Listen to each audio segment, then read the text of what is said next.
Imagine tripping right in front of your teacher. Afterwards, you spend hours contemplating why and how you fell, other people staring at you, and your face getting redder by the minute. Questions like, why did it have to happen to me? And how come I'm so clumsy? Pop up in your mind, and you find yourself staring up into space answering these questions in your mind.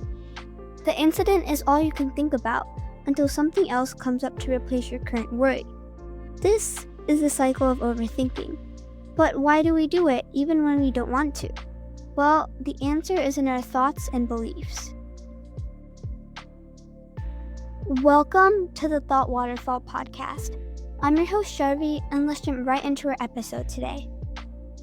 But first, what is overthinking? A mental condition? A disease? None of the above, at least by itself. Overthinking, ironically, is a thought process.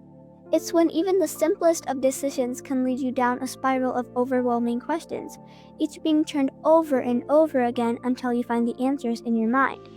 These what-if questions make you feel as if you're being productive and thinking out every single scenario so that you can be prepared for anything, but that's not actually the case. In fact, instead of spending your time doing something that will prevent an unpleasant event from happening, like studying for a test to prevent a bad grade, you get stuck in this loop of inaction rather than productivity. Now, why do we start overthinking in the first place? A big and really common reason to why we overthink is anxiety. This condition often leads to excessive worrying, mostly from catastrophic and negative angles. However, anxiety and overthinking are like the chicken and the egg question. Anxiety is a cause of overthinking, but overthinking can also trigger anxiety. Other reasons why overthinking happens can include perfectionism, fear of failure, and low self-esteem. You might notice that all three of these reasons revolve around doubt and indecisiveness, which ties into the human tendency to keep things in control. Overthinking is just sometimes considered a way to manage all the options you have and make sure that you've picked the right one.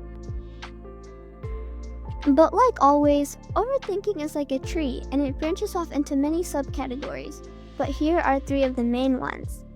The first of the three is rumination, which is when you specifically focus on the negative aspects of the experiences you've had. It's like you've gotten stuck in the past and can't seem to exit the endless loop of regret and guilt you've built over time. This may lead to blaming yourself for everything and constantly envisioning different scenarios of how you could have handled unpleasant events better, even though they have already happened. On the contrary, future tripping is another type of overthinking, but instead of being stuck in the past, you constantly worry about the future. This can make it difficult to celebrate your successes or just relax, because your future planning would pause during that time. Tying into perfectionism again, this branch oftentimes leads to fear of failure and the unknown, as well as indecisiveness. Lastly, overanalyzing is yet another branch, but unlike rumination and future tripping, it focuses on specific details of an event instead of the time it occurred or will occur. It involves studying an event or topic so thoroughly that you start to get hyperfixated on one little detail and lose track of the bigger picture.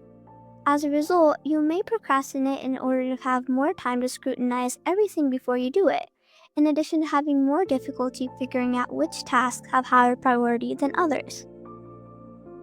But fortunately, there are remedies and treatments to help combat overthinking. In fact, just trying some mindful breathing patterns each day can help make a huge difference and declutter your mind.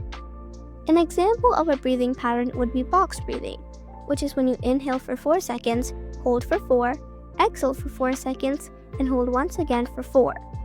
Another pattern that actually helps those serving in the military fall asleep is 4-7-8 breathing, which is when you inhale for 4 seconds, hold for 7, and exhale for 8 seconds. Doing these exercises for just 5 minutes a day can significantly improve your mood and mindset. If you're not really into meditation, another way to stop overthinking is just to distract yourself with something else. Go out with friends, finish up personal projects, read a book, just do something healthy that makes you happy. Though this method may not exactly stop overthinking, it can give you some more perspective and time to reflect on why you were overthinking in the first place.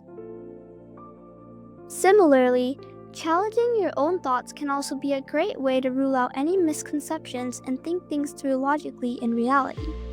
While challenging yourself may seem difficult at first, just try asking yourself if what you are worrying about is actually reasonable, why you are worrying about it, or if you can formulate a solution to solve whatever you are worrying about.